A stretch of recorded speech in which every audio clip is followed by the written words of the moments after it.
able to work in Johnson County to defeat a large multi-million-dollar jail bonding project. And as we speak, we've got people working in Coralville and in Ames, knocking on doors, making phone calls to push for economic freedom measures at their local municipality. On the statewide level, we stood shoulder to shoulder with Governor Terry Branstad, and we helped, and I see many conservative legislators that are there along with us who helped push and pass the largest tax cut in Iowa history. And at the same time, absolutely.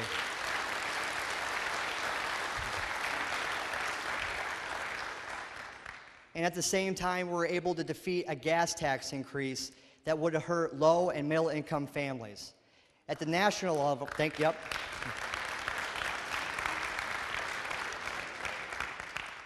At the national level, AFP continues to lead the way on fighting for deficit reduction. And we've also started the Exempt Me Too program to tell our leaders in Washington, D.C. that they should afford the same delay for Obamacare as they have for big businesses.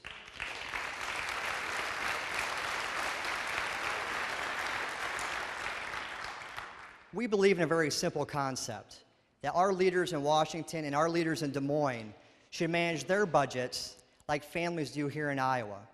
We can't afford to spend more money than we take in, and we've got a real spending problem. Which brings us here tonight. We're facing a turbulent time in our nation's history. I couldn't think of a better opportunity to have a U.S. Senate primary debate than tonight. This is hosted by the National Review and Americans for Prosperity. I thank you for being here, and I thank the people at home in Iowa watching on AFPDebate.com and on the Des Moines Register, and our national friends that are watching through live stream on the National Review. The debate concept will be simple. We'll have a moderated panel that will offer our candidates an opportunity for a 2-minute opening statement and a 2-minute closing statement. That was very important to me because this is the first time these candidates have the opportunity to introduce them to a large population here in Iowa with a large media presence. Each question will be focused, or all the questions will be focused on healthcare, jobs, the economy, and taxes. The candidates will be offered 2 minutes for a response, and if needed, we'll have a 1-minute rebuttal. Right now, I'll introduce our moderating panel. Derek Sontag from Americans for Prosperity, Kathy Obradovich from the Des Moines Register, and Robert Costa from the National Review. Let's hear it for him.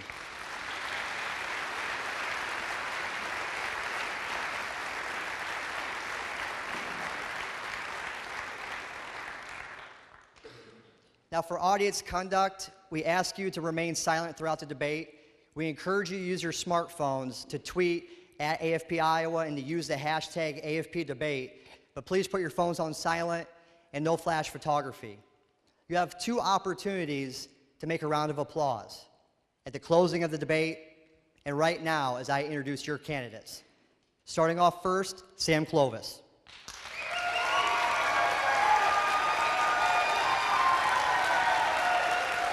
Paul Lundy.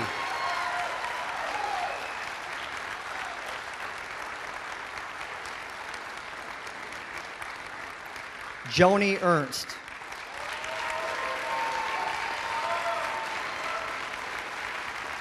David Young.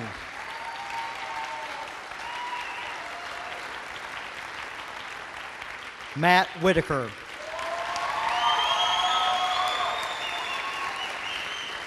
Scott Shaban.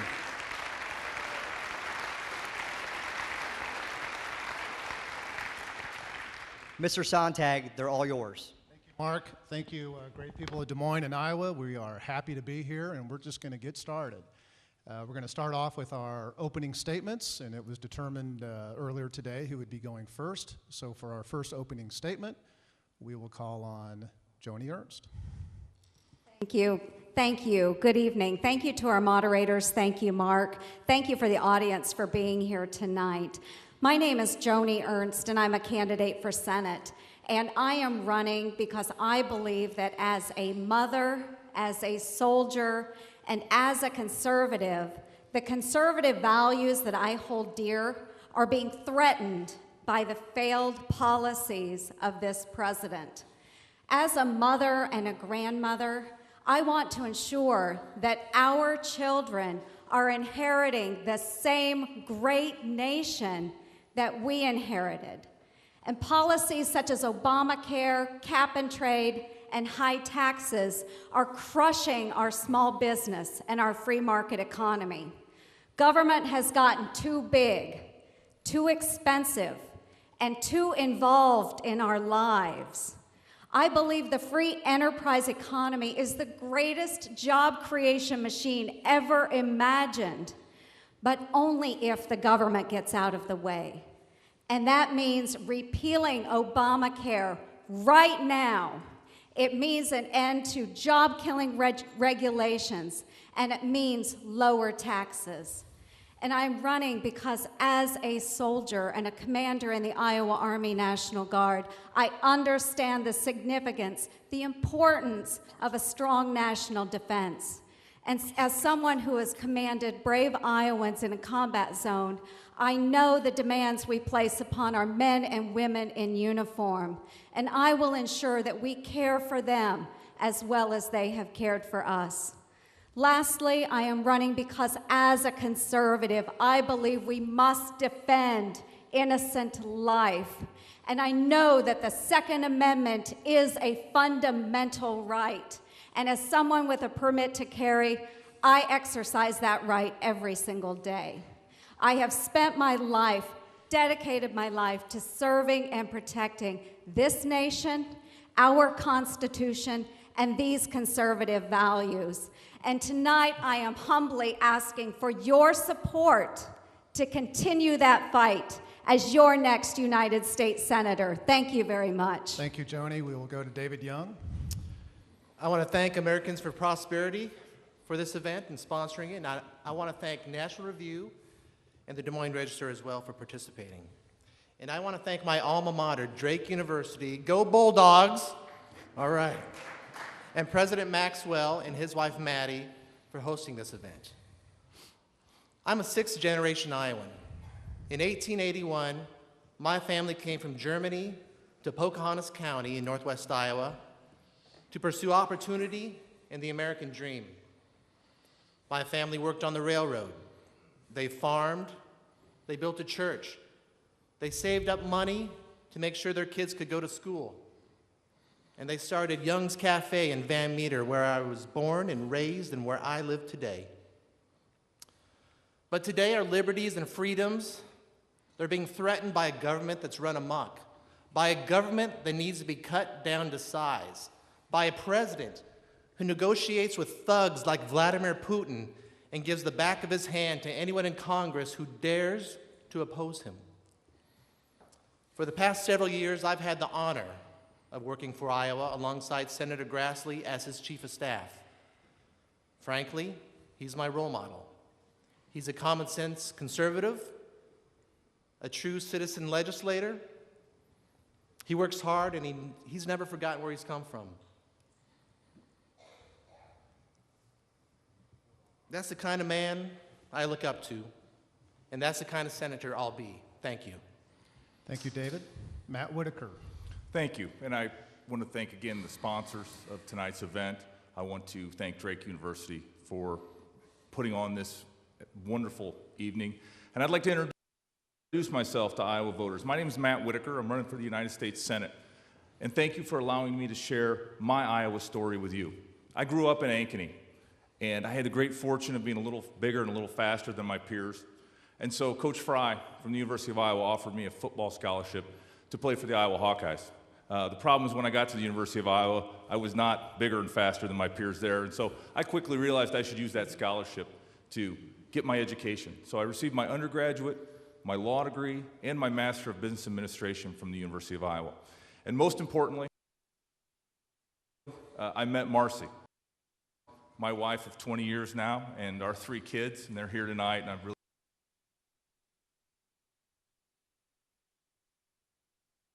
appreciate them being here. And, you know, what I see is the American dream that I inherited in 1988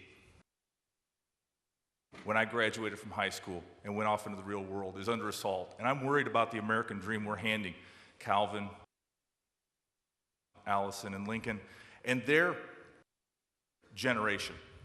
Because the fundamental principles of constitutional limited government, low taxes, reasonable regulations, free trade, and a sound currency are all under assault by a permanent political class in Washington, D.C. And we need to find a principal fighter on this stage that will stand up to those powerful interests and defend the liberties that we believe in. And I believe that tonight we will demonstrate that not only are we joining the fight, we are sharing solutions to these difficult challenges that face our country. And so I'm looking forward to this because this fight is a fight for the future. It is for our children, it's for our grandchildren, and the fight has already begun. And we need to send reinforcements to Washington, D.C. to join those that have already started the fight for liberty and freedom and a constitutional government. So we will be judged as a generation by the legacy we leave. And as a United States Senator, my legacy will be of solving the big problems of our day. Again, I'm Matt Whitaker, and thank you for joining us tonight. Thank you, Matt. Scott Shaven. Good evening. My name is Scott Shaven, and I'm running for United States Senate. I'm going to give you a brief history about who I am and how I got myself here tonight. I'm a lifelong Republican. I was born and raised in western Iowa. I've been a lifelong resident of the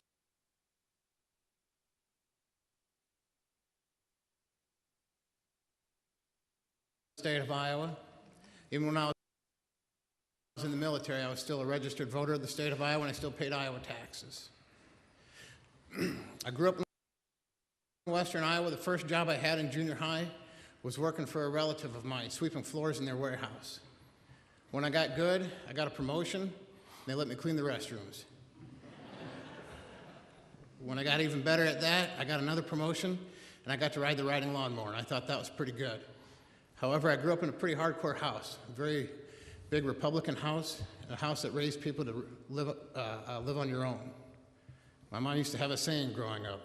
It was, when you turn 18 and graduate high school, I'm going to break your plate and burn your bed. There's 4 of us kids in that house, and not one of us ever tried her on that statement. College wasn't an option for me, so I did the next best thing. I enlisted in the United States Navy. The Navy taught me one thing right away. I had a brain. Spent my first year and a half in the Navy going to school. I had the honor of working on the Tomahawk cruise missile. I did the operation and maintenance on the Tomahawk weapons system, and I sat Launch Council 1 on the USS Haler. It didn't take me a full 6 years to realize the value of a college degree. So upon my completion of my enlistment and my honorable discharge, I went to Iowa State University. I got a degree in marketing. Put out some resumes, didn't get anything back, so the next thing you know, I'm back working for that same relative. This time they let me work on the sales floor. I worked for him for a couple of years, and then I started selling cars about 7 years ago, down here in Des Moines at the Mercedes BMW store. I did sales for a year. They said, hey, you're pretty good. They made me a finance manager. I did that for a year. They said, hey, you're pretty good. They made me a sales manager. At 25 months, I became a sales manager at Mercedes-Benz BMW store. Long and short, visiting with relatives and friends after this announcement of this seat came open. It's wide open. Everybody always says they want to have an average, everyday guy run for office. Now's our chance. We need a candidate that can unite our party, and we need a candidate that can expand our party. And I feel I'm that person. Thank you. Thank you, Scott. Sam Clovis. Thank you very much, National Review and the Des Moines Register, and to Americans for Prosperity. And thanks to Drake University for having us here this evening. I'm running for the United States Senate because I'm tired of the status quo. What we have today is a deficit in Washington, D.C. in several areas. And we also have there, upon this august chance for us to go for an open seat in Iowa for the first time in 30 years, the opportunity to place a conservative in the halls of the Senate to stand next to senators like Mike Lee and Ted Cruz. What we have seen over the last 3 weeks through this shutdown and all of the machinations that go with that, we've seen a lack of leadership on both sides of the aisle. The next senator from the state of Iowa must be a leader. The next senator from the state of Iowa must be a person who has the courage and selflessness to fulfill that office. The next senator from Iowa must be a steward of the resources of this great nation, a steward of the institutions, and to protect life and all of our constitutional rights that we find, and to get Congress back inside the Constitution. Article 1, Section 8, Article 2, Section 2, specifically to the United States Senate. And more importantly, we must be the stewards of the blood of this nation. I'm the son of a veteran, the brother of a veteran, and the father of a veteran.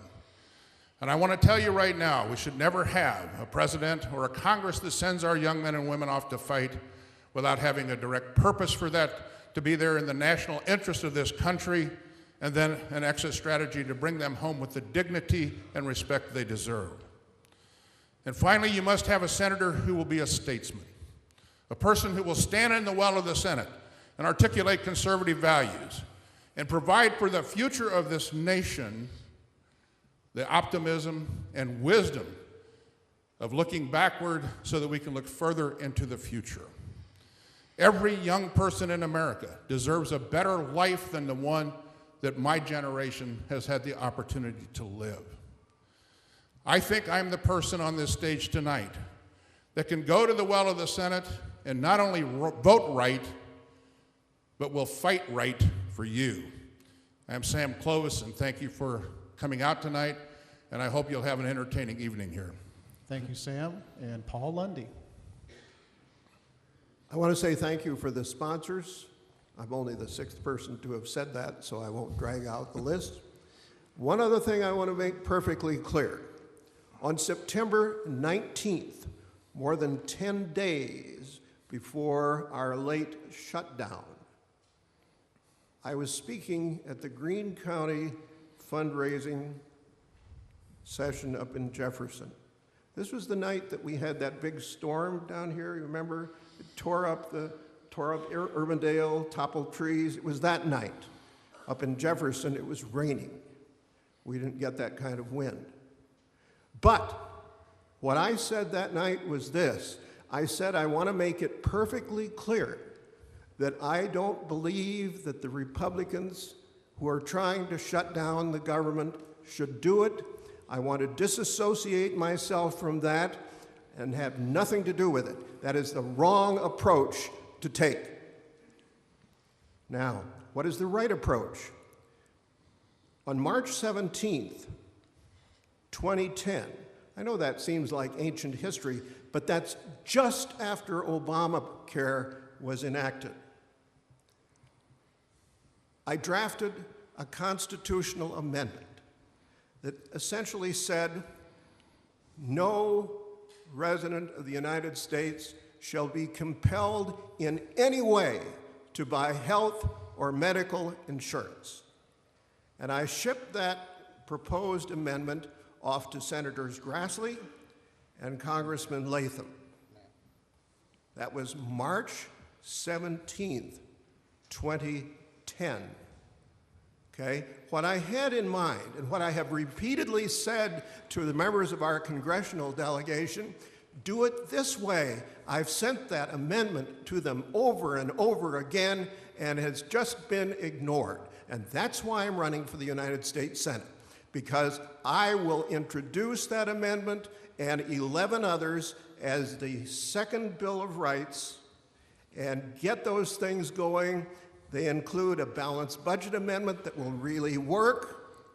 It includes something that will kill forever this basically forcing people to buy insurance, Mr. Lang, whether they want to or not. We're gonna By the need way, to do you move know on. your timer is not working? It's Up front, the timer is not working? No. Nothing on the screen. Okay. Just thought you might like to know. That's good to know. Thank you for letting me know that. I am here to help you in that. Thank you. So if we could please, I think we need to move on to the questioning. I apologize, candidates, the timer doesn't work. Hopefully someone's going to be able to get that Well, I'm fixed sure it was working shortly. earlier. And there'll be ample opportunity to have further comments later, so our apologies. And by the way, feel free to mention the sponsors at any point in time. Oh, good. Thank you, Mr. I Lang. will, and I frequently look at their websites. Oh, that's good. That's good. We're going to move on to the questioning part of the debate, and I was going to remind you that you have 2 minutes, but what do you know? You can't see it in front of you. But we will try, obviously, to stick to the 2-minute threshold for answering questions. Our first topic that we will spend some time on is healthcare. And for our first question, the same question will be directed to all of the candidates. Mr. Young, you will be the first one to answer this question, and it is from Kathy of the Des Moines Register. All right. The first question is about Obamacare, formerly known as the Affordable Care Act. A couple of you have mentioned it already. And I wanted to first ask you to articulate what you think is wrong with Obamacare, if anything. I don't want to assume that you think it's perfect. And second part of the question is there anything in the law that is worth saving? Please. Well, Obamacare is, I believe in limited government, so that's one of the reasons why I oppose Obamacare. It's a federal approach to federal health care that I just don't want. And a lot of people don't want it either. I've been to all 99 counties already, and wherever I go, people say, this Obamacare, the Unaffordable Care Act, they call it, it's killing us. I'm a small business, and I want to grow, but I don't want to get penalized. Larger businesses, they're laying people off. They're dropping people from health care, so this is killing the economy. It's a wet blanket on the economy, and it needs to go, and it hurts the quality of health care, quite frankly. The president said your premiums wouldn't go up. Well, they're going up everywhere. He said that you could keep your own doctor. Well, doctors are having to turn a lot of patients away. And he said that you could keep your health insurance. Well, a lot of people are getting a lot of notices in the mail these days, and that's not true. And if they can't even build a website, do you really think they can take care of health care for this economy? There's one thing in there that I'm okay with right now, just off the top of my head. And I don't like insurance companies dropping people with pre-existing conditions. I figure if they're paying in, they should stay on. So that's where I rest on that. Thank you, David. Matt Whitaker. Thank you. First of all, it's a $1 trillion tax on our economy. And right now, we have a lot of people struggling to find good jobs and a lot of folks that are under a lot of pressure economically because of the uncertainty in our economy because of the implementation of Obamacare. We see employers moving employees from 40-hour full-time work to below the 30-hour part-time work that's required by Obamacare. And we see companies that want to grow keeping their workforce at 50 or below so that Obamacare won't apply to them. Obamacare is the wrong policy for what ails America. And there are some ideas that are good that we should implement instead, and it goes along with the American tradition I talked about in my opening, and that is things like free market and competition. And some of the ideas would be allow individuals to purchase health insurance with pre-tax dollars. It would be the ability of insurance companies to sell health insurance across state lines. That would increase competition. It would provide variety so that individuals could make the choice as to what type of insurance they want to have instead of being told by the federal government the type of insurance coverage they should have, and having politicians legislate the types of insurance coverage that employers need to provide. We need to expand health savings accounts instead of reducing health savings accounts. That's another place where I would like to see the federal government get out of the way and let people in their younger years, when they have less health costs, and save money so they can spend it when they might need more health care. And then finally, I would, as a small business owner myself, I'd like to see small businesses allowed to combine their resources and purchase health insurance as a group instead of having to buy it as individual employers. So those are some solutions to really an Obamacare law that needs to be repealed and replaced. Thank you, Matt. Scott Shaven. Thank you very much. You're asking what I think is wrong with Obamacare, correct? And also, is there anything in that law that's worth saving? Thank you. Yes. My biggest problem with Obamacare is we are a country that's founded on free market principles. Our health care is 1/6 of our economy, 17% of our GDP. And I want you to imagine, if you will, 150 years ago, a couple dudes walking up to Congress, parking their little horses out front, walking up the steps and saying, "Senators, representatives, we've got ourselves a great product here. We're having a problem selling our product, but we need your help. Our product is so great, we think everybody wants our product. Our product will help everybody, but we're having problems selling it. So what we need you to do, because some people can't afford it, and some people can't qualify for our product.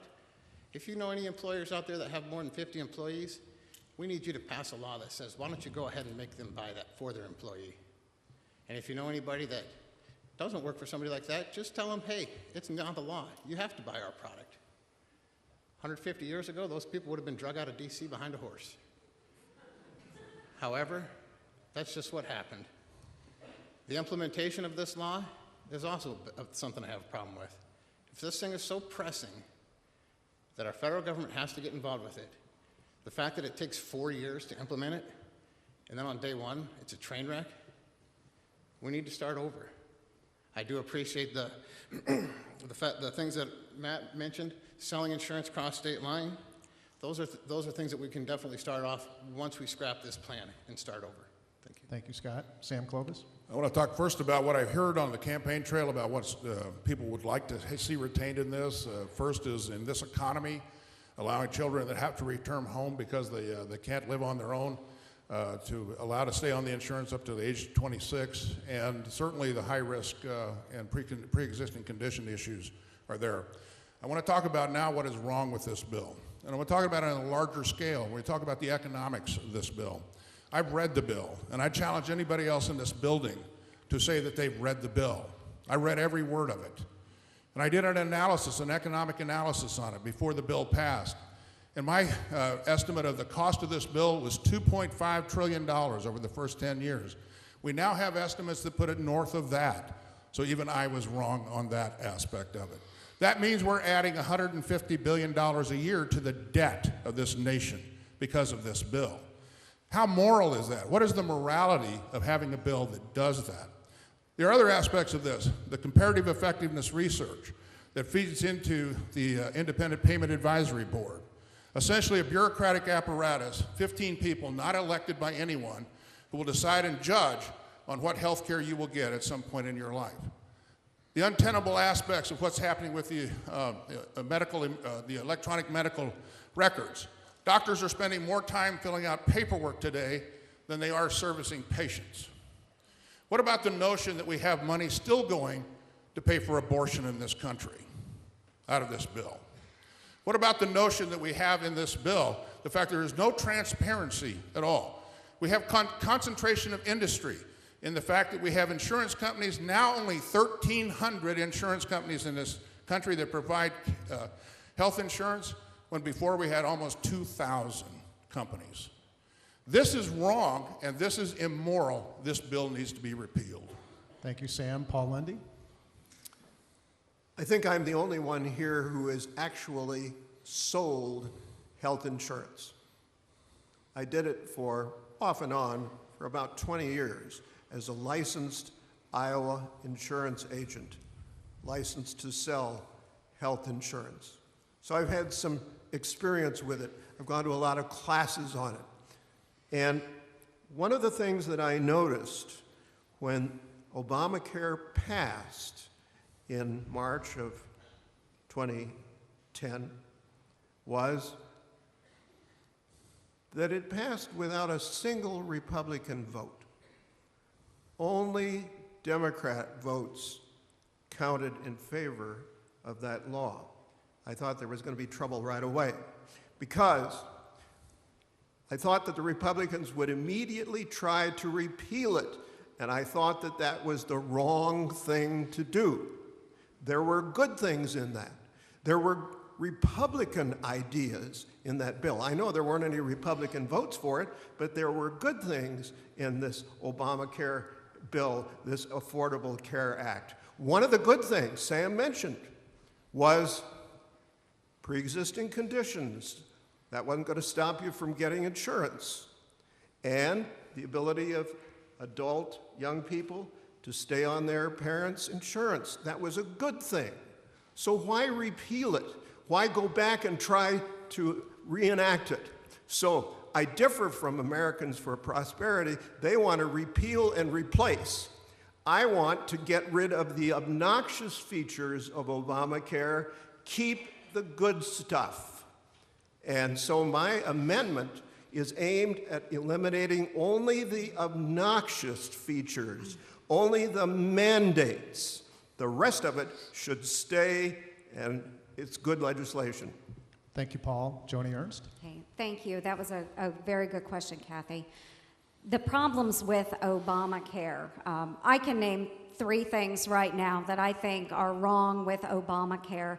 And the first is that it does take the patient's rights out of their own hands, out of the doctor's hands, and it places those rights in the hands of nameless, faceless bureaucrats. So it's driving our costs up while the quality of health care is coming down. So that's the first problem that I see with it. The second problem that I see with Obamacare is that it is an additional tax.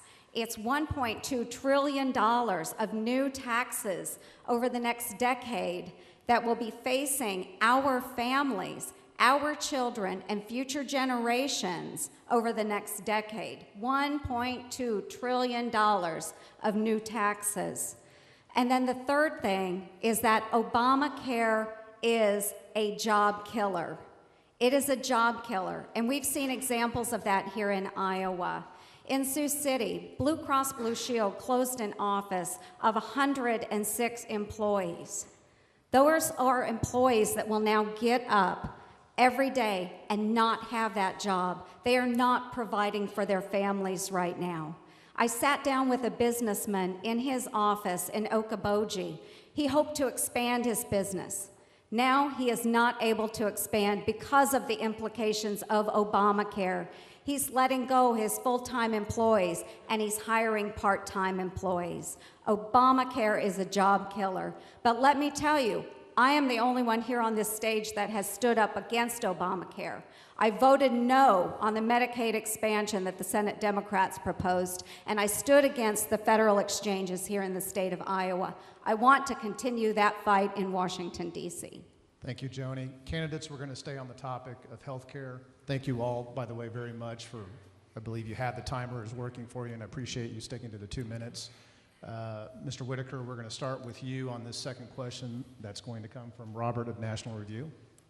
Good evening. It's, again, wonderful to be back in Iowa. It's an honor to be here. If you are elected to the United States Senate, you will very likely enter into a Congress that has divided government.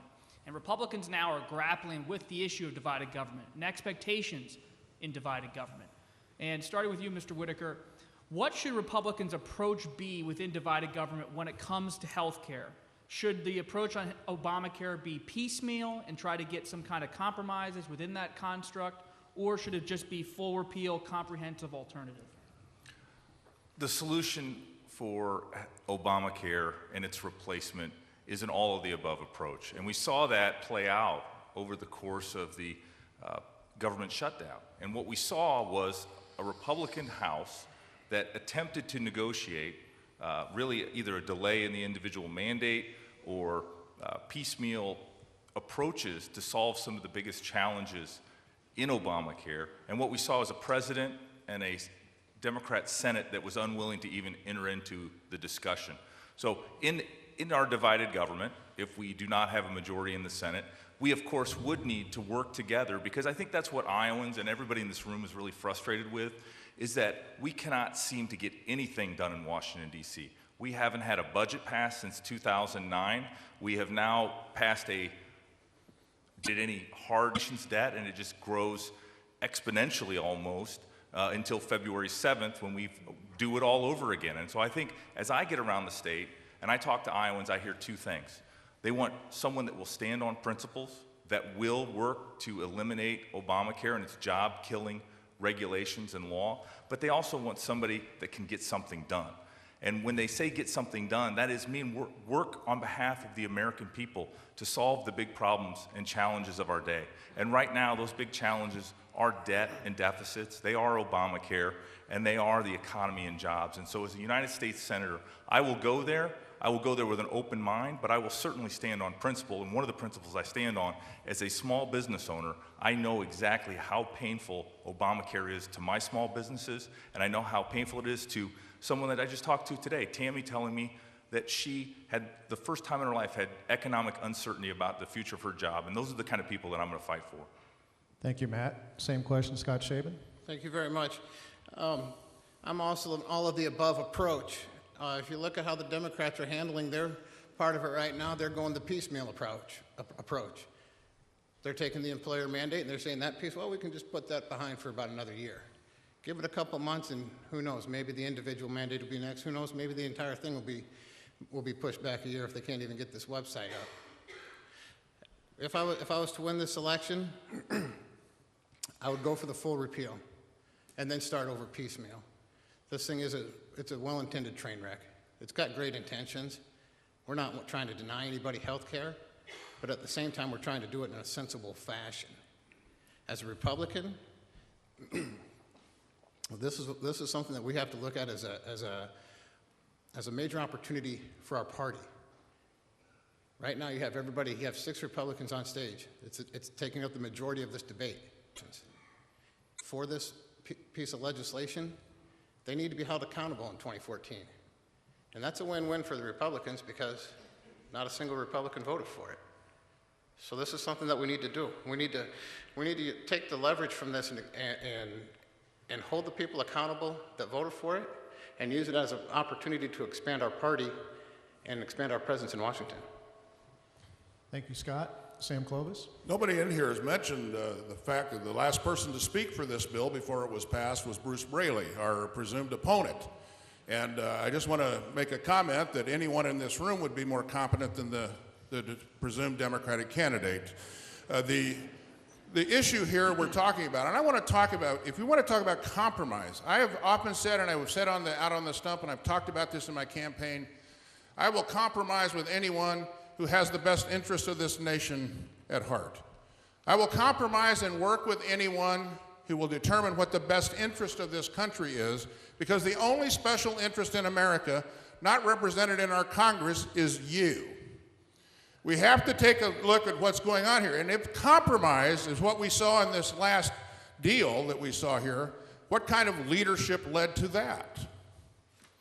A $2 billion carve-out for the minority leader in the United States Senate? A set-aside for the widow of the wealthiest human being ever to serve in the United States Senate? Is that compromise? Is it compromise kicking the can down the road? Is that the compromise that Iowans want from their next senator? Compromise. Well, compromise on those things that matter to Iowans. Because if you do what is best for the nation, you will do what is best for Iowa. No one in Washington ever talks about outcomes or consequences.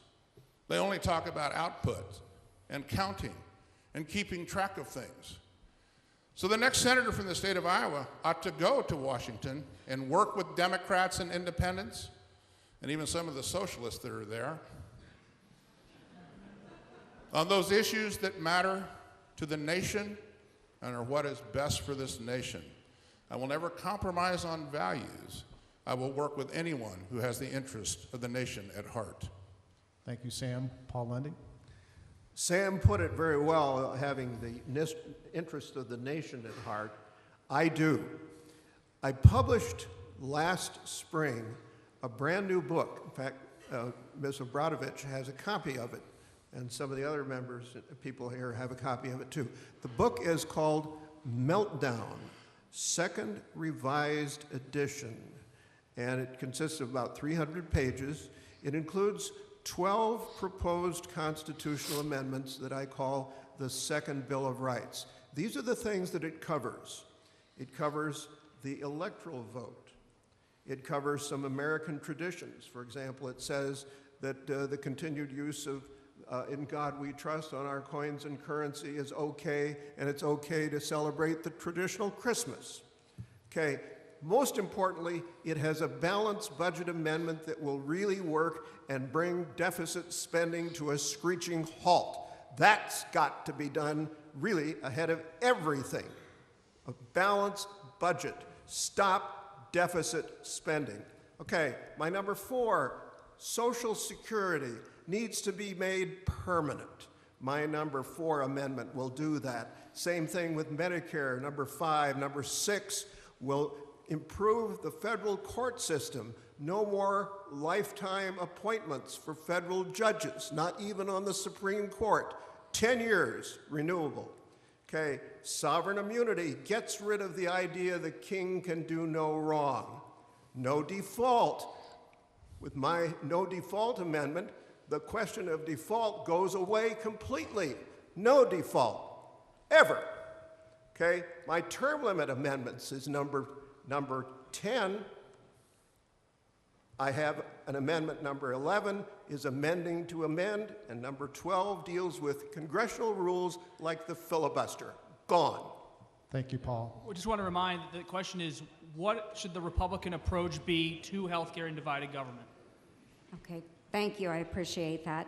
Expectations in a divided government. Of course, I do believe that we have to go in with our expectations high, and that is defunding, delaying, ultimately repealing Obamacare and replacing it. But we do have to have solutions, and we have to propose those solutions and make that convincing argument that that is the right thing to do.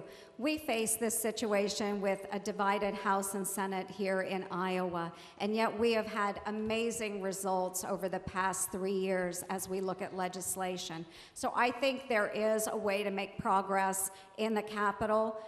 We do have to get along, all of us. We need to stand on our principles, but we also need to work together. But back to the alternatives, we need to present those in a convincing manner. And there are a number of alternatives that we can propose for Obamacare.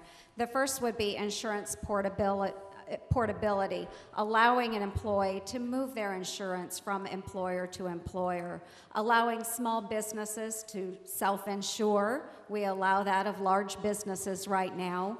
We could allow insurers to sell their products over state lines, and we could also offer tax credits to those that purchase their insurance privately. So those are some market-driven alternatives that could be offered up as suggestions for replacement for Obamacare. But we also need to put caps on medical malpractice claims, and we have to have tort reform. So those are some things that we can do. We can work with others in a meaningful way in Washington, D.C. We do it here in Iowa, and I think I'm the person that can take those Iowa values to Washington, D.C. and work through these very important issues. Thank you, Joni. And David Young? I was proud to watch the House of Representatives and the Senate fight Obamacare, defunding it, delaying it, repealing it. You know, Ted Cruz was on the floor for 21 hours, and it was so nice to see finally the Senate deliberating after Harry Reid and the Democrats have logjammed it for 5 years. So that was great, and we need to do more of that. But you know, we need an all-above approach, like everybody said. But this law may fall under its own weight. I mean, we may not have to defund it or repeal it or anything like that. This law is so complicated, and there are over 1,600 more rules and regulations, delegations that are going to be implemented because of this law. Market solutions, you know, the state barriers, dropping those lines, tort reform. We need, you know, price transparency. You know, you can go to a hospital and then go to a doctor's office and get the same thing, but there'll be different prices. We need to see what's going on with our health care. You know, before when you go to a veterinarian, but when you go to a doctor's office, you have no idea what you're paying for. And many times, what you're paying for is paid for by tax dollars, by Medicare. Taxpayers need to know what those prices are at the hospital and at the doctor's office. Thank you. Thank you, David. Candidates, we're now going to move into the area of debt and taxes. Robert's going to ask this question. You say death and taxes? What's that? Debt and taxes. Yeah, debt and taxes. That's right, debt and taxes, and Scott Shaben's going to answer this question first, and we'll work our way around. But Robert, please. We just finished this defund effort in Washington, which involved a debt ceiling standoff and a federal government shutdown. Was this a smart strategic play for Republicans? And when the government funding comes up again in January and the debt ceiling comes up again in February, what should Republicans do on these issues? It's a great question. The debt ceiling is always a great cause. Our economy, right now, we're $17 trillion in debt. It's grown from $9 trillion back in 2008.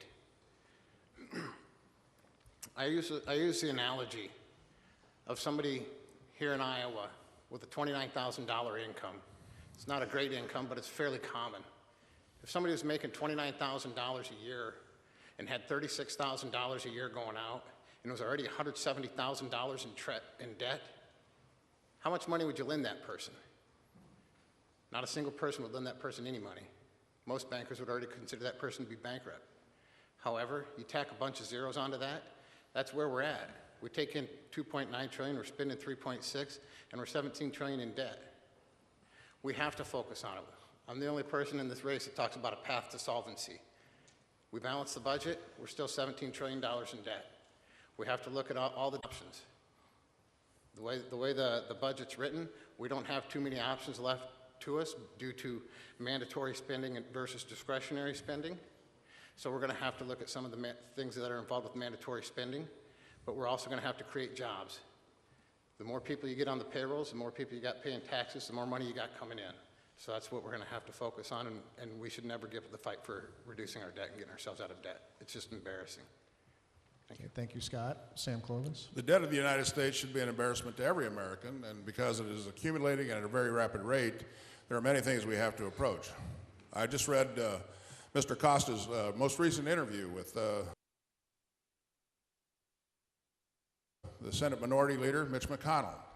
And in there, Senator McConnell was, I thought, very dismissive of the whole notion of holding anyone's feet to the fire when it came to spending. And I'm saying that as a Republican standing here on this stage, and that's not what we need in the United States Senate. We have to grow the economy. The United States government needs to get out of the way of businesses, and we can grow this economy out past this debt. I'm an economist, and I'll tell you this, as soon as you get your debt past the 90% point and its debt to GDP ratio, you start to drag the economy. You get to 100%, you bring the economy to a halt. You get above 100%, it's almost impossible to grow the economy. We saw the job numbers, and I know we'll talk about jobs here coming out here. But what we have to do is get control of spending. So the position of the Republican Party ought to be greater concessions on spending. We ought to leave the sequester in place. That's been a good first step. And under the current tax code and all the other features of this economy that we have right now, we need to provide some certitude to the American people and businesses about where we are. Even if we don't change one word of the tax code, we ought to extend this current tax structure at least another 5 years, so businesses now know that they have some certitude of what's going on. And if we're going to stop the mandate on the Affordable Care Act, let's kick that can down the road a little bit. At least businesses know what's going to happen. The American people today are losing income at an incredible rate, but worse, they're losing their liberty. And they're losing their liberty because the Congress of the United States and the President of the United States cannot seem to control their penchant for spending. Spending control is what's needed. Thank you, Sam. Paul Lindy.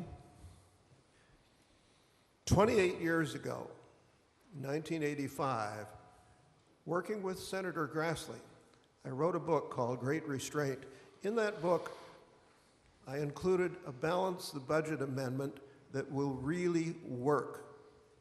Okay, the Founding Fathers made a number of minor mistakes when they drafted the Constitution. Some of those mistakes have been fixed. Remember slavery? That was in the original Constitution. We fixed it. Okay, but on a serious bent, the whole idea of because the Congress shall have the power, and it lists about 20 things that it will have the power to do, and one of them is to borrow money on the credit of the United States. Nothing said about paying it back. And therein lies the problem. We owe $17 trillion, some of it to people who do not like us very much. I'm very uncomfortable about that. It can be fixed. I have tried for 28 years to get that balance the budget amendment introduced in Congress. I've tried Senator Grassley, Congressman Latham, I've tried this one and that one. Nobody is going to do it unless I do it, and I will. Okay? My balance the budget amendment works real simple. We stop deficit spending. We take away from Congress the power to borrow money, except in certain emergencies, and we give Congress a substitute revenue source. I hate to say it, but it's a small retail sales tax. Thank you, Paul. Joni Ernst? First, I want to state that I don't believe any Republican member of Congress wanted to see a government shutdown or for us to default on our obligations. But I do believe they brought to light what is the tragedy of Obamacare and what is our $17 trillion debt, and it's growing every day.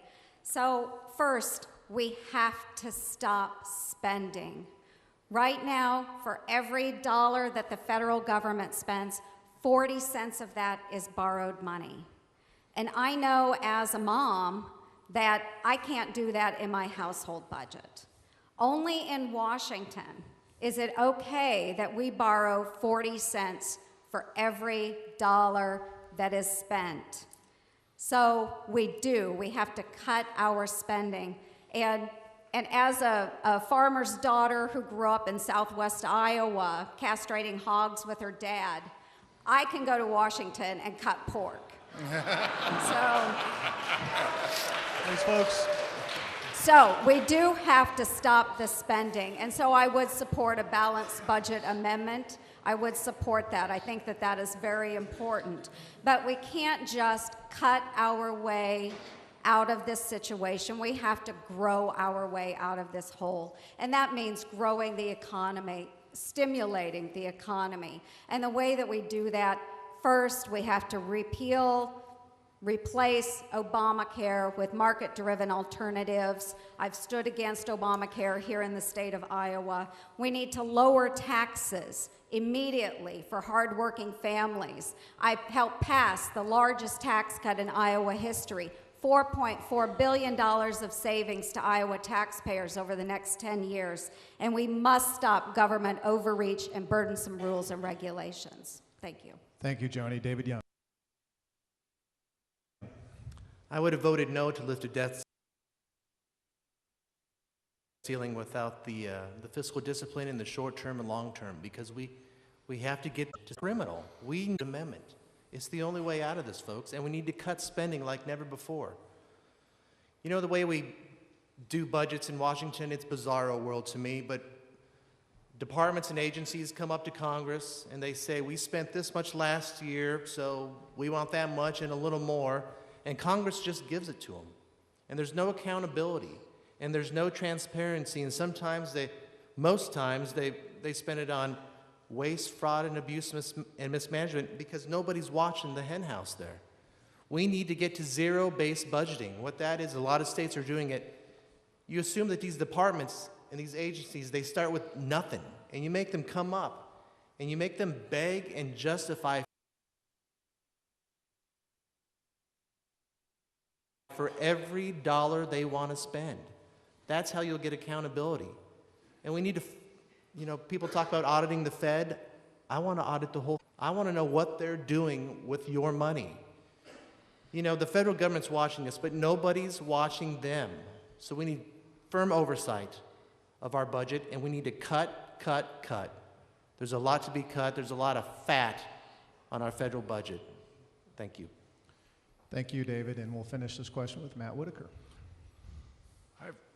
This question of strategies and what they're doing in Washington, D.C.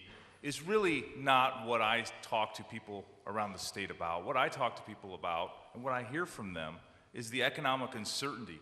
And as the games are being played and the strategies and tactics are being played out at our nation's capital, we continue to have economic uncertainty in our lives. We cannot continue to manage this government by crisis, going from debt ceilings to fiscal cliffs and doing it all over again 3 months later. And that's where we're heading with this. I was really disappointed in the solution they came up to the debt ceiling, that for the first time, they have now eliminated a hard cap number. It's just a date certain now, February 7th, which, again, we're going to be right back with the same old music, with the same people conducting the music.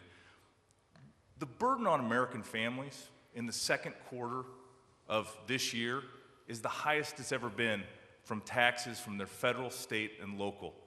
No wonder people like Tammy that I talked to today are worried about their jobs and worried about paying for her daughter's college, because we need to come up with a real plan to solve this. And it's fairly simple. One is we need to cut the things that we all agree to, and whether that's redundant government programs or whether that's waste in our federal government. And then second, we need to make the tough choices.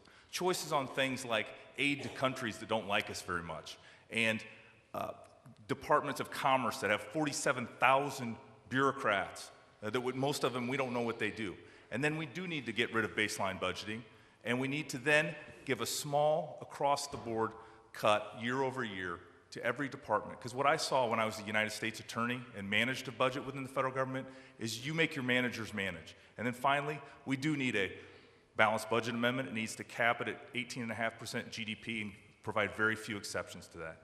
Thank you, Matt. Candidates, we're going to stay on the same topic here for a follow-up question from Kathy.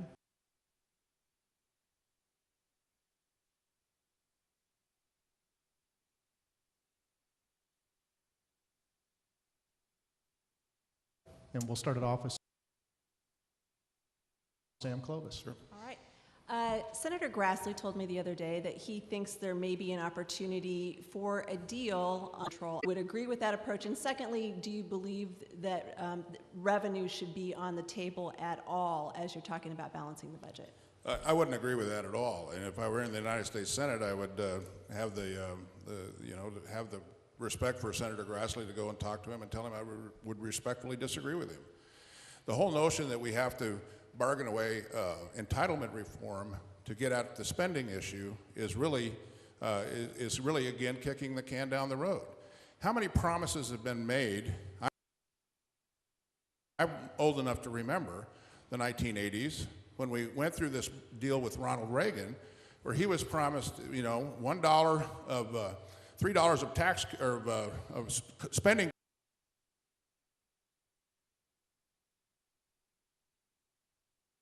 cuts for every dollar of revenue increase. Did that ever materialize? Not at all. Do you trust anybody in the Congress to keep their word? I don't think so. So I think what you ought to spending. And where we are today is that we have this massive uncertainty that exists for every person in America, every business, every human being. We have to go in and say that if we want to continue down this path, we have to grow revenue by increasing the base of our economy. Here's the thing you ought to do about that. Let's go ahead and cut corporate taxes. You realize the United States has the highest corporate tax rate in the developed world? I would like to see the corporate tax rate cut to 10%. 10%, and have a repatriation at the same rate. Imagine now removing the excuse of all these companies that have taken their businesses overseas to bring those businesses back here, that work back here, and then employ the best workforce in the world. Those are the things that really have to be done. Lower taxes by going to a fair tax where you tax consumption and not production. Allow people then to grow the economy because the base increases and everyone has skin in the game. This is the time for tax, not for entitlement reform, because with tax reform, entitlement reform will follow. Thank you, Sam. Paul Lindy. As I stand here, I'm intrigued by the fact that me, her, him, every one of these 4 out of 6 on the stage said we need a balanced budget amendment. So that's not news. What's news is one that will work. Mine will work. I wrote a book in the mid-1980s, Great Restraint, and I included that balanced budget amendment. I wrote another book in 2008, published essentially the same balanced budget amendment, begged people to introduce it. Nothing.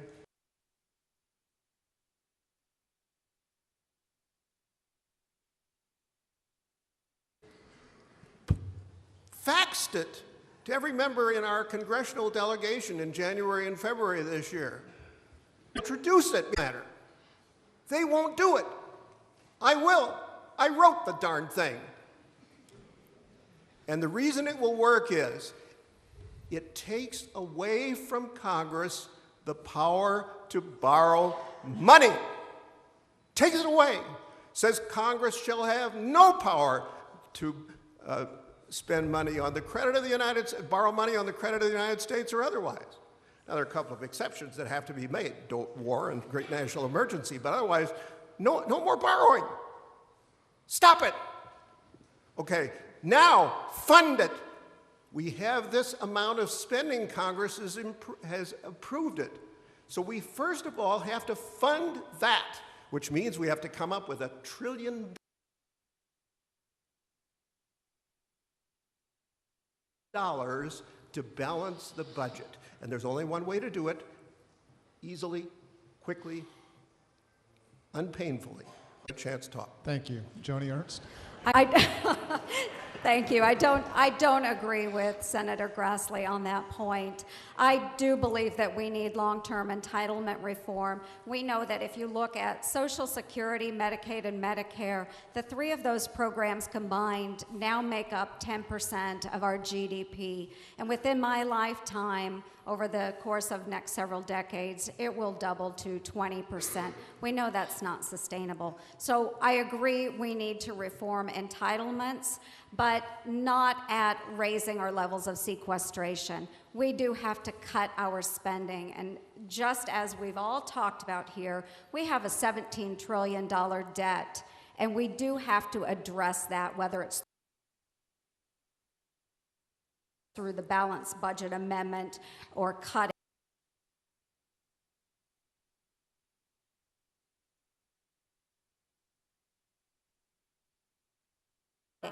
But again, I'm going to agree with Sam. We have to grow our, by doing that, by eventually need to scrap the entire tax code that we have now and replace it with pro-growth economic policy. I think that would be very important. And then we also need to stop the government overreach and the burdensome rules and regulations. And here in the state of Iowa, we have worked very hard at that, making Iowa business friendly. And we have attracted those new employers, new job creators, so that more of our Iowans are going to work every day. And that's what we need to do, is take some of these solutions to Washington, D.C., and then we shouldn't be worrying about raising the level of sequestration. Thank you, Joni. David Young. Well, I don't know what the grand bargain would look like, but we don't need to be raising taxes. Our taxes are too high as they are. We need to lower the corporate tax rate. I don't know to what level, but anything's better than what it is now. It's the highest in the world. We need to make it certain and permanent. You know, I go out to all across Iowa, and I meet entrepreneurs and investors and manufacturers, and they say, I want to play in this economy, but I don't know the rules 1, 2, 3 years out. But I want to create jobs and get this economy going. We need to get rid of the death tax. We need to keep our family farms, our small businesses, make it flatter, fairer. We have to get at spending. Balanced budget amendment. But there are so many places within the federal government. You know, during sequestration, you know, they said the sky was going to fall and there'd be people in the streets, but you know, maybe the cuts weren't prioritized and deliberate, but you know what? The sky didn't fall. There's plenty of fat on the federal budget, and there's plenty of more that can be trimmed on it. You can start by, you know, let's peel back our dues to the United Nations by 25%. There's $2 billion a year. You know, let's make sure Common Core, the Department of Education, isn't out there. That'll save some money. Let's go to the EPA and make sure that they're not flying drones over our farms. That'll save some money. Let's make sure, and they've done that. And let's make sure that cap and trade doesn't go forward. That'll save money. But we have to cut spending. We cannot be raising taxes on this economy. Thank you. Thank you, David. Matt Whitaker. Let's talk about the Budget Control Act and sequestration, which came from it. The interesting thing that no one points out here is only in Washington, D.C., is cutting the size of growth of government a cut. Where I come from, that's just slower growth. And that's the challenge, is there is such a disconnect between the lens that I look at Washington, D.C. through, where if you just bend the curve of growth a little bit, all of a sudden as David says, the sky is falling, to where I come from, which is a cut is a cut. It means you get less year over year. And the Budget Control Act didn't do that. And so the fact that there is this chorus of folks in Washington, D.C. that want to trade growing government at a faster rate than it already is for long-term entitlement reforms just seems like not a bargain that I would take. But let's be clear about this. My generation, my children that are here tonight, Social Security is a tax. Medicare is a tax. There is no hope that Social Security as it currently exists will be there for me or for Calvin Allison and Lincoln or for anybody of our generation. So we do need entitlement reform, and it needs to be not a Republican solution, not a Democrat solution. It needs to be an American solution where we come and make the tough choices, because it is unsustainable on the path we're on, and we're just continuing to leverage future generations and raise their taxes. I think it's immoral. I think it is the fight I want to join in Washington, D.C., and if we don't have politicians that are willing to talk about how we fix it, then they're just turning a blind eye to our most critical crisis that we face as a country. So as a United States Senator, I will go there, and not to win the next election, but to change the mood, the tone, and the way business is done in Washington, D.C. Thank you, Matt. We'll complete the question with Scott Shaven. Thank you very much. We need to look at both spending reform and ways to generate revenue. Right now, we've got ourselves negotiated into a very, very ugly corner, because anything that the rest of the Republic, we cannot cut our way to a balanced budget. Every time you turn around, the Democrats, and our budget is cut into two ways of spending. We have mandatory spending, and we have discretionary spending. You want to touch mandatory spending, the Democrats are going to cut your head off. We're spending $3.6 trillion every year right now. $2.4 trillion of that's mandatory spending. 85% of that $2.4 trillion is Social Security, Medicare, Medicaid. So now you're left with your discretionary spending. That sounds like, hey, that's just pork, right? Wrong.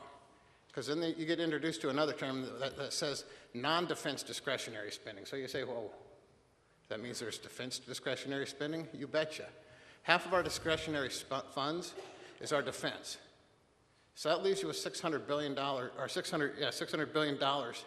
if you were to cut your way out of to use discretionary spending to cut your way to a balanced budget. That's not going to happen. I'm going to speed up here and to go into, we're going to have to touch everything. So whether it is the some of our mandatory spending, our long-term social programs, we're going to have to look at that, ways to make them more viable so that they don't drain us. But also we're going to have to look at ways to generate revenue. Long and short, people say to me, gee, Scott, you got a lot of guts. You're running for United States Senate. I say, no, that doesn't take guts. It takes 2 forms, 6 pages total. You fill them out, you're a candidate for United States Senate. Okay? You want to know what it takes guts to do? It takes guts to open up a small business. You visit with small business owners, and they're going to tell you right out. They don't know if they're doing everything right. Chances are they're doing something illegal. But you know what? They'll wait till the government tells them. Thank you, Scott. Thank you. Candidates, we have one more. We can squeeze in one more question before we do closing statements. So we're going to have a question regarding the economy. We're going to start that question off with Mr. Lundy, and we'll have Kathy ask the question. Did I hear you right? You said the economy? Yes, the economy. Okay. The Des Moines Register's Iowa poll last month found that 90% of Iowans believe the country is still at risk for another financial meltdown. Only 7% believe that enough has been done to prevent a similar crisis in the future. Do you agree that the country is at risk? And if so, what would you change about Dodd-Frank, for example, some of the financial regulations, or generally in the economy to fix that? Okay, first of all, a number of the candidates have mentioned, for example, somebody mentioned we can't cut our way to a balanced budget. Matt talks about Social Security not being there. Hey, come on. We've got millions of people in this country who depend on income from Social Security. It's got to be permanent. No cutting it. It's paid for by a special tax. My amendment fixes it some more. Everybody read that amendment, see how it works. It vests Social Security benefits. It vests Medicare. And you guys who are attorneys know what vesting means. Permanent. Okay. Now, the balanced budget amendment, here's how it works. Take away, we say Congress shall not borrow any money, okay? We're going to fund it with the sales tax. A man was sitting over here at Mason City. He said, well, how can we pay this? We're $1 trillion short. So we're going to fund it.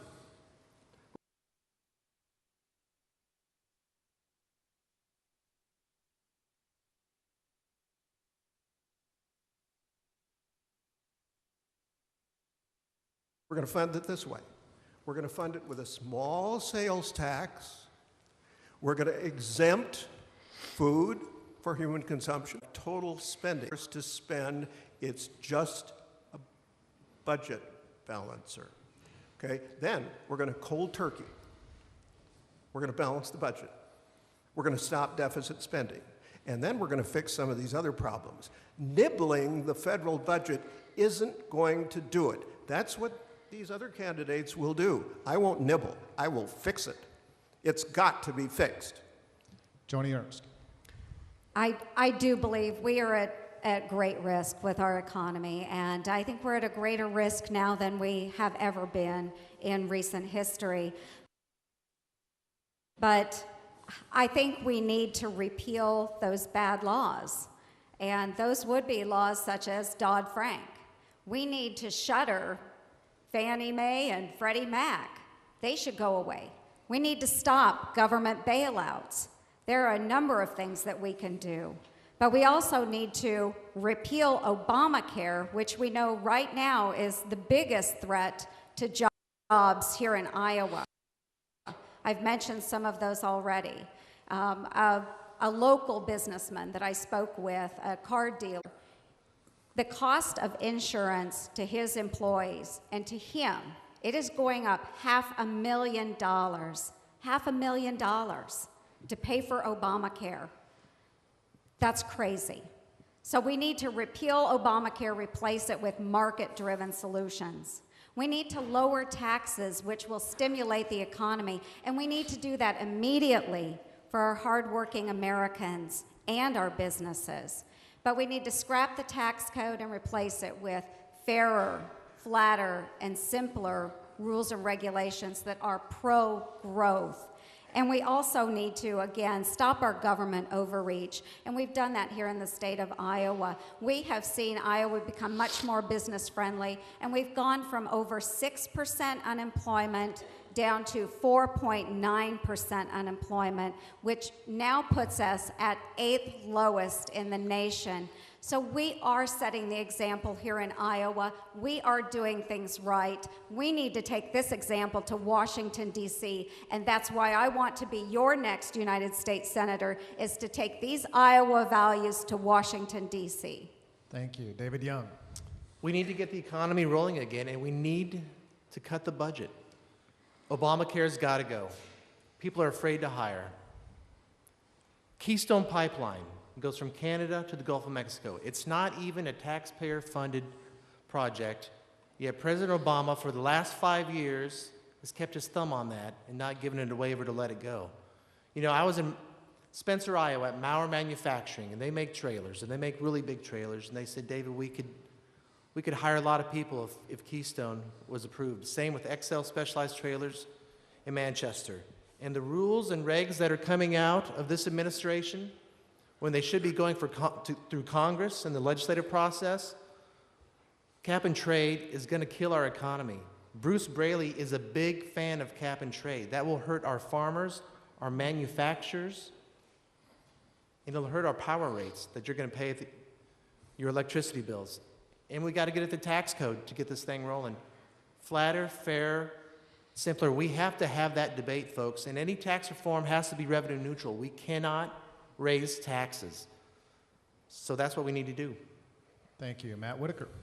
Thank you. This week, I had an article published in the Des Moines Register, and not to steal Paul's line, but you should read my article. And in it... It was yesterday. I know. In it... I read it. Yep. And in it...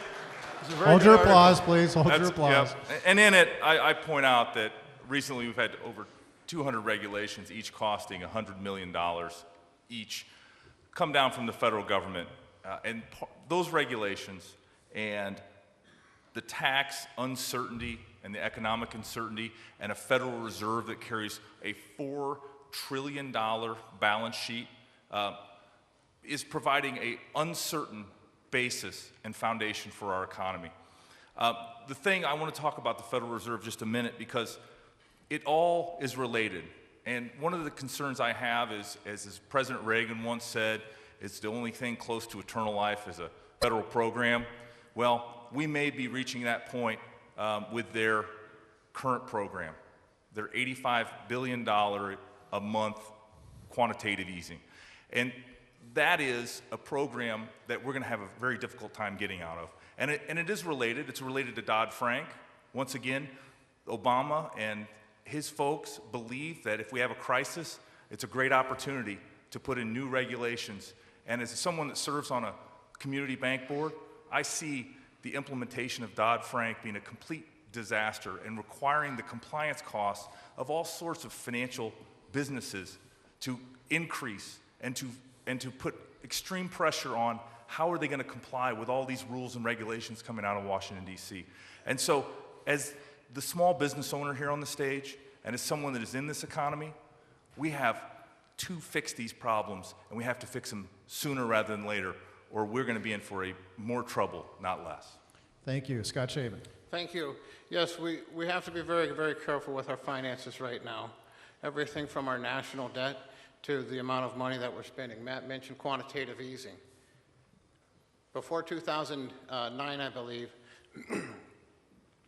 we had $600 to $700 billion in the Federal Reserve. Now that's up to $2 trillion. When they started quantitative easing, they started at $20 billion a month, and now they're up to $85 billion a month. Most of that's mortgage-backed security, something that we hadn't used before. To end this, to get us out of this, we're going to need unemployment under 6.5%. We're going to need to have a GDP, our gross domestic product, going up by 5% per year. So how are we going to do that? We're going to have a candidate, we're going to have somebody in the Senate that's looking at ways to end some of our job ending bills. We're going to have somebody that's out there actually looking for the small business person to make it viable for somebody and not intimidating for somebody to open up a business and employ somebody. Right now, unemployment, we're still at almost record high unemployment, and we need to get that down. So we need to have jobs out there so that way we can end the quantitative easing cycle that we're in right now and give us a more stable financial market. Thank you, Scott. Sam Clovis. I think one of the things that bothers me the most about this question is the fact that we have so many solutions available and we have no leadership in the Senate or the House or the White House to this. Let me click off a menu of things that might be done. Repeal the Affordable Care Act, repeal Dodd-Frank, impose fiscal policy that includes, first off, let's introduce a budget, and then after we prepare that budget, then there's free spending. Let's have tax reform. What about monetary policy? We have to stop quantitative easing. For those of you who don't know what quantitative easing is that every person in here had their mother make Kool-Aid with 2 quarts of water, Kool-Aid package, and a cup of sugar. Now imagine taking that, and that's Kool-Aid. We know what that is. Then take that and dump it into 4.5 gallons of water. And what do you have left? It's not Kool-Aid. That's the devaluation of the dollar that is going on right now. A balanced budget amendment, even if we propose Paul's, we'll do that. Energy independence. Energy independence. Imagine the amount of revenue and taxes that we would be able to take in by broadening the base, by making the United States energy independent. Agricultural independence, so that we protect the agricultural markets and make sure that we can feed our nation, then we feed the world.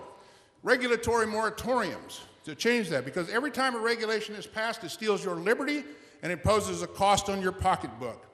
Education reform. Do you realize that by every person we graduate from high school, we save ourselves tens of millions of dollars in social costs down the road? Stop having babies out of wedlock. That's another way we can save some money. Just a thought.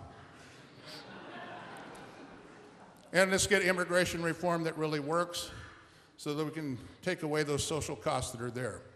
These are all things that can be done, and I am shocked that no one in Washington can come up with the same list that a guy from Western Iowa can. Thank you, Sam. Candidates, it is time for closing statements, not to exceed 2 minutes, and we will begin with Joni Ernst. Thank you. I want to thank Americans for Prosperity, the National Review, the Des Moines Register, our hosts tonight, our moderators, this great audience, and I also want to thank the candidates that are here on stage. We have some wonderful candidates, but thank you so much again for being here. I have seen firsthand what happens when a government controls jobs and the economy. When I was at Iowa State University, I had the opportunity to travel to the Soviet Union. And while I was in the Soviet Union, I saw a government that controlled jobs, the economy, and absolutely every aspect of their citizens' lives.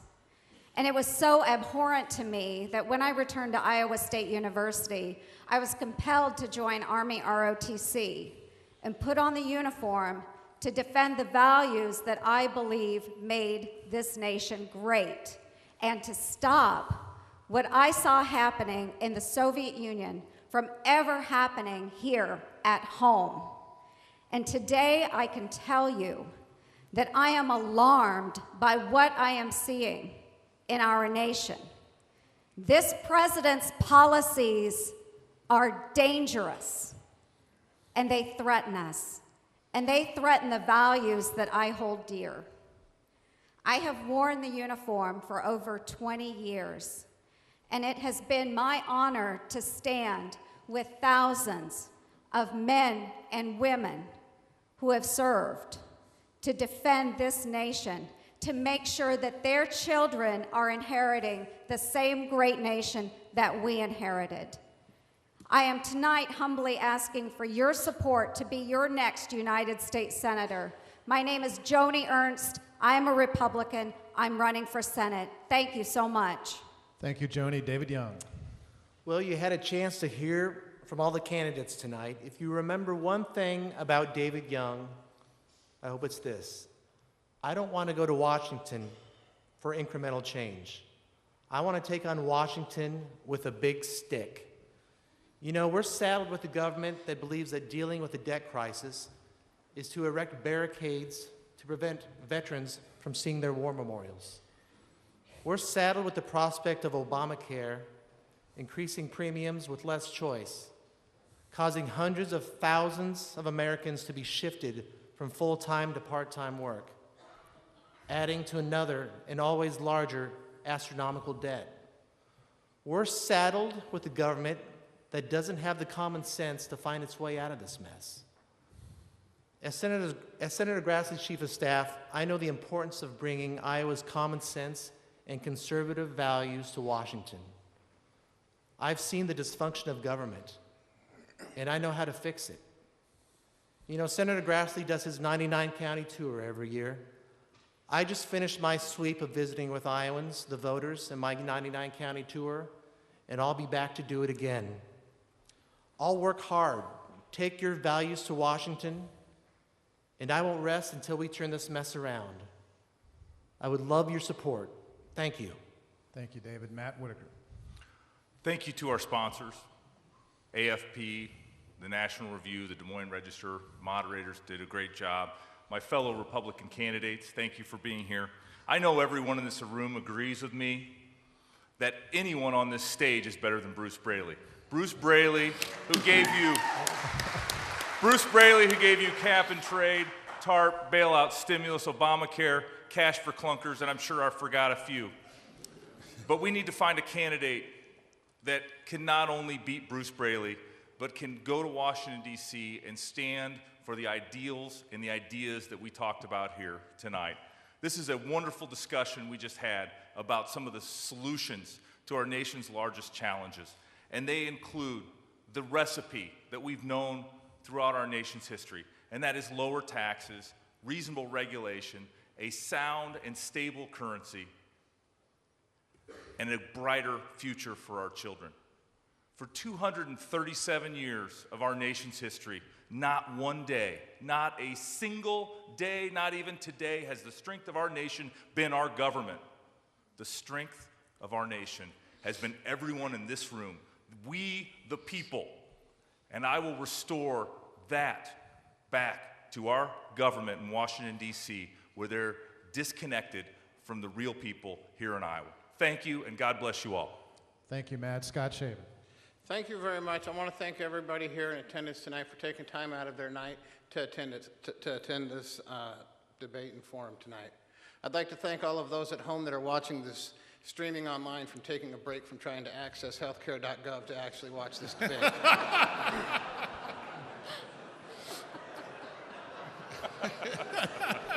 Okay.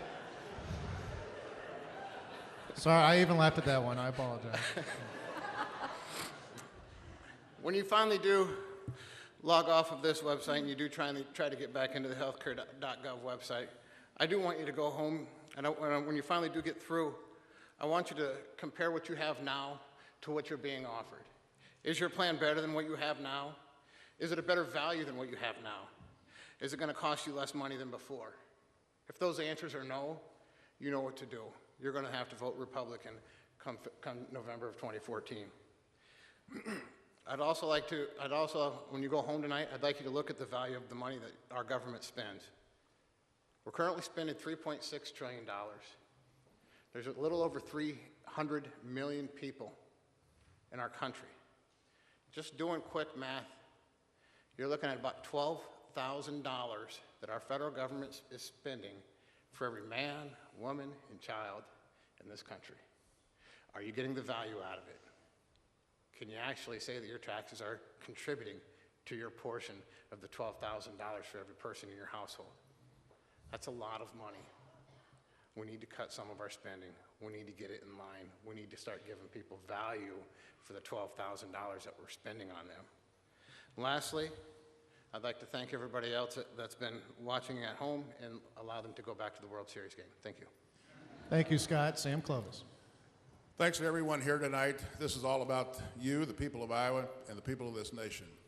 And I want to leave you with one thought.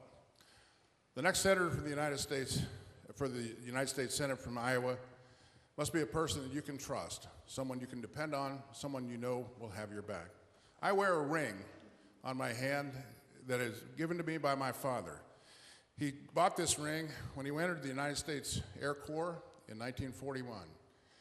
And when I entered the United States Air Force in 1967, my father handed me this ring. He says, I want you to have a token of my service and what it means to serve this nation. I had that ring on me every day I was a cadet, and every mission I flew in the United States Air Force for 25 years. I had this ring with me, along with the New Testament my mother had given me. I never left the ground without this ring and that testament. The next senator for the United States that you're going to have from the state of Iowa must be a person who understands the notion of service. This ring was put away when I retired from the service, and recently I was asked to go down and find some memorabilia, and I found this ring and I found that New Testament. And my wife, Charlotte, who's here with us tonight, said, Sam, you need to take that ring and get it fixed and take it with you. Because you need something to remind you of the service that you have given this nation and the service you have yet to give. I want to tell you all one thing, why I don't think my head will ever get turned when I go to Washington, D.C., and it's the way I close every speech. I've been twice the speed of sound. I've seen the curve of the earth, and I've been 1,000 miles an hour this far off the ground. And I'm married to the love of my life. They have nothing in Washington to offer me that I do not already have. I'm Sam Clovis. Thank you very much, and I hope I get your support. Thank you, Sam, and we'll finish with Paul Lundy. Again, I want to thank all the sponsors and all of you who came because you took time out to come to this meeting, and I hope to send you home with a good feeling. The good feeling is this: no matter which of us wins the nomination, you'll have a good senator. No question about it. These are nice folks. I've gotten to be friends with them. We're all friends. Okay. Having said that, what makes me ask for your support especially? Okay? I'm going to give you something that no one else will give you. No one. No one. A free book? That is, you can open a book, you go home, you can get it on your computer, you can open a book, and you can see exactly what I'm proposing to do. You can read it word for word, because if I'm elected, that is exactly what I will do. I will introduce a balanced budget amendment that will really work. We will stop deficit spending. And you may say, well, how am I going to get all that done? Well, I have to be nice to Democrats. Seriously, I have to be nice to Democrats. I need about 30 Democratic votes to get those amendments through the United States Senate. Remember, 2/3 vote. You have to be nice to Democrats. But I can be nice to Democrats. I wrote a book, it was published last year, called Roosevelt's War, and I said a lot of nice things about President Franklin D. Roosevelt. He was a great president. But we don't have a Franklin D. Roosevelt now. We have other folks who maybe aren't so nice. Please look at my book, Meltdown, second revised edition. It's in the book. Thank you, Mr. Lundy. Candidates, thank you so much. This has been a very civil, productive debate. I hope you all agree. There are no visible scars that I can see, maybe some psychological, but no visible scars. We've had 5 book plugs, maybe more. I did not see that coming, so appreciate that. You visit your favorite online website to purchase those books. I certainly want to thank... It's only $3.99. That's the ebook. Get it on your Kindle or your Nook. Brand new. Certainly want to thank those in attendance and those watching on AFPDebate.com. We especially, I know Kathy and Robert agree, we especially want to thank the folks that decided to come to a debate and sit front row and center, only to realize that they were going to be staring at the back at the 3 of us. So thank you so much for that. Again, thanks for those watching online. And with that, we are adjourned. Let the spin begin. Governor Branstad has a copy of the book.